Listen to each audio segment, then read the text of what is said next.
आज की वीडियो में मैं डिस्कस करूंगी सेकंड सूत्र ऑफ पतंजलि योग सूत्रास। सेकंड सूत्र है वो है योगस्य चित्त वृत्ति निरोधा। इसका बहुत ही ब्यूटीफुल मीनिंग है। पतंजलि इस सूत्र में हमको ये बताते हैं कि योग की असली डेफिनेशन क्या है।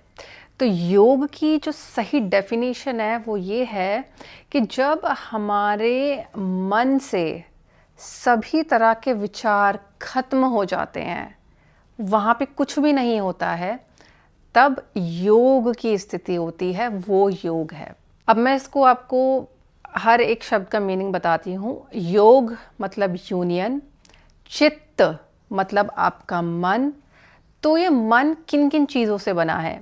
ये मन थॉट से बना है, memories, emotions, feelings, imagination, dreams. ठीक है, हमारे मन में जो भी गतिविधियां हो रही हैं वो हमारा माइंड बनाती हैं। वो सारी चीज़ें मैंने आपको बता दी क्या है। तो योगस्य चित्त वृत्ति। अब वृत्ति क्या होती है? वृत्ति का अर्थ होता है सर्कुलर पैटर्न। जैसे एक ओशियन में वेव्स आती है ना, वेव्स सर्कुलर पैटर्न में होती हैं। उसी तरह से जो वृत्तियां होती हैं, हमारे अंदर जो भी वृत्ति बन रही है, मतलब मन के अंदर, माइंड के अंदर जो भी गतिविधियां हो रही हैं, चाहे वो इमोशंस के लेवल पे हो, चाहे वो मेमोरी के लेवल पे हो, हम अपने पास्ट के बारे में सोच रहे हैं, किसी याद को, वो सब सर्कुलर पैटर्न में बन रहा है।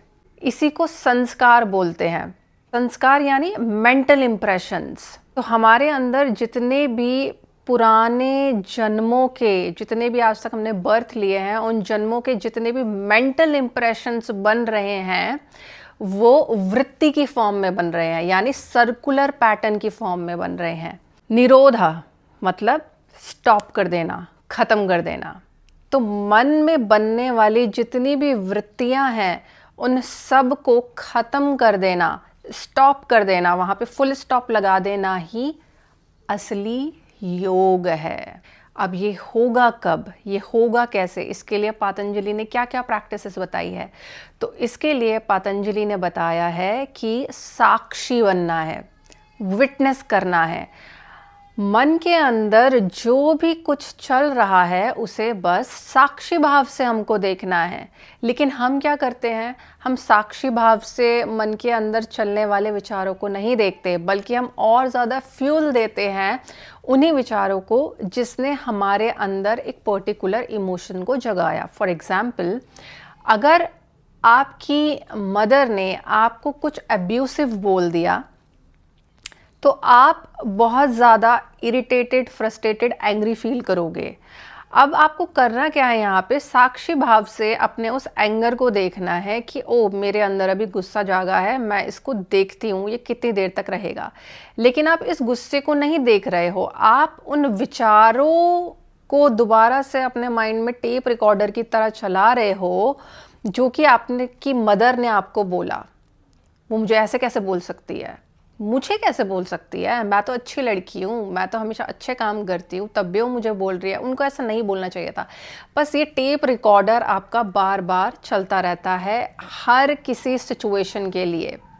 तो पतंजलि क्या कहते हैं कि ये चीज़, साक्षी भाव, आपको normal day to day life में तो करना ही है, लेकिन जब आप मेडिटेशन में बैठ रहे हैं तो भी जब आपके मन में विचार आ रहे हैं उनको बस साक्षी भाव से देखना है। और अगर आप साक्षी भाव से उन्हें देखने लग जाओ तो आप ये पाओगे कि थोड़ी ही देर में वो जो विचार आपके अंदर हावी थे वो हट जाएंगे, वो चले जाएंगे। और जब वो चले जाएंगे तब आपको पता चलेगा कि आप रियल में कौन है। आप रियल में प्योर कॉन्शियसनेस हैं, अवेयरनेस है, जो इस समस्त संसार को सेंस कर रहा है अपने आँखों से, अपने कानों से, अपने टंग से, अपनी स्किन से। आप एक कॉन्शियसनेस हैं।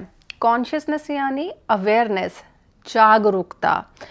आप इस कॉन्शियसनेस को कैसे एक्सपीरियंस कर पा रहे हैं? अपने इस बॉडी के थ्रू ही ना। लेकिन आप हैं कॉन्शियसनेस ही, यही आपका रियल स्वरूप है, यही आप है, जिसे आत्मा भी बोला जाता है। तो इसको और एनालॉजी से मैं समझाने की कोशिश करती हूँ कि जैसे एक वास्ट ओशियन है, राइट? वो ओशियन क्या है? वो ओशियन आपका माइंड है, राइट? और उस ओशियन में जो वेव्स कभी ऊपर नीचे आती रहती है ना, वो आपके माइंड में चल रहे थॉट्स हैं, सर्कुलर पैटर्न में। आपने देखा होगा जब भी आप किसी तालाब में पत्थर फेंकते हैं तो वहाँ पे रिपल्स बन जाते हैं, है ना? वो वेव बन जाती है, गोल गोल गोल गोल पैटर्न्स में पानी जो है घूमता है। उस टाइम अगर आप खड़े हो जाए और वहाँ पे अपना रिफ्लेक्शन देखने की कोशिश करें तो आपको वहाँ पे अपना रिफ्लेक्शन दिखेगा ही नहीं। क्यों? क्योंकि वहाँ पे जो वाटर है वो टर्बुलेंट है, वो अभी स्टेबल नहीं है, वो शांत नहीं है।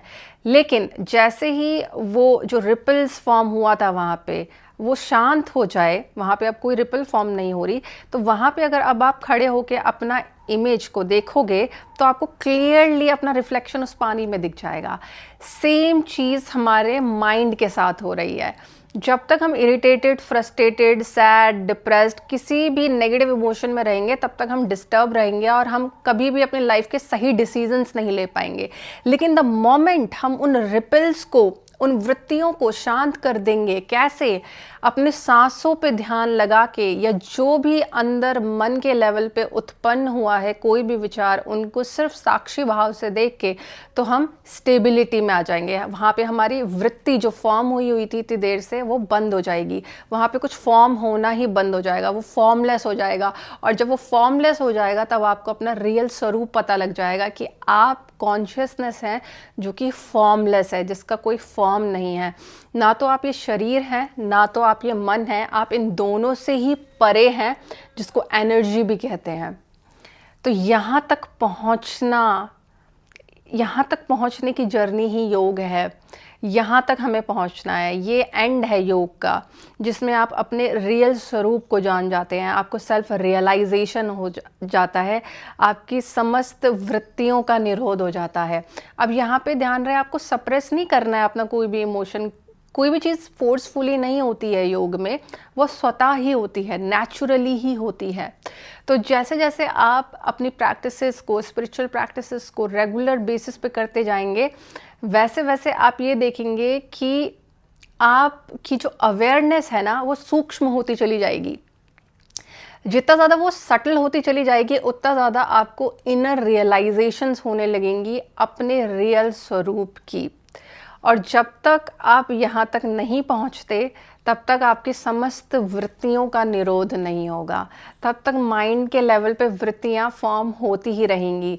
तो इन वृत्तियों से निजात पाने का यही तरीका है कि जो भी अंदर माइंड में फॉर्म हो रहा है उसे साक्षी भाव से देखिए, रेगुलरली अपनी साधना करिए, अगेन अपने सांसों पे ध्यान लगाइए, पीछे बैकग्राउंड में थॉट्स आएंगे, वापस से सांसों पे लेकर जाइए, सांस को वापस से अपने फोकस को सांसों पर लेके जाइए, और ये करते रहिए। जितना ज़्यादा आप निरंतर अभ्यास करेंगे, उतना ज़्यादा आप प्रोग्रेस करेंगे योग में, उतनी जल्दी आपको सेल्फ रियलाइजेशन हो पाएगा। और अगर सेल्फ रियलाइजेशन नहीं भी होता है तो भी आप अपने मन के मालिक ज़रूर बन जाएंगे, आप अपने मन को कंट्रोल करना सीख जाएंगे। तो ये प्रैक्टिस थी कि समस्त चित्तवृत्तियों का निरोध कैसे करें। बाकी कल मैं पतंजलि के तीसरे सूत्र पर बात करूंगी। आशा है कि आपको ये वीडियोस पसंद आ रही होंगी। अगर आपकी कोई भी क्वेरी है इन वीडियोस से रिलेटेड तो आप मुझे नीचे कमेंट बॉक्स में लिख सकते हैं। ओम नमः शिवाय।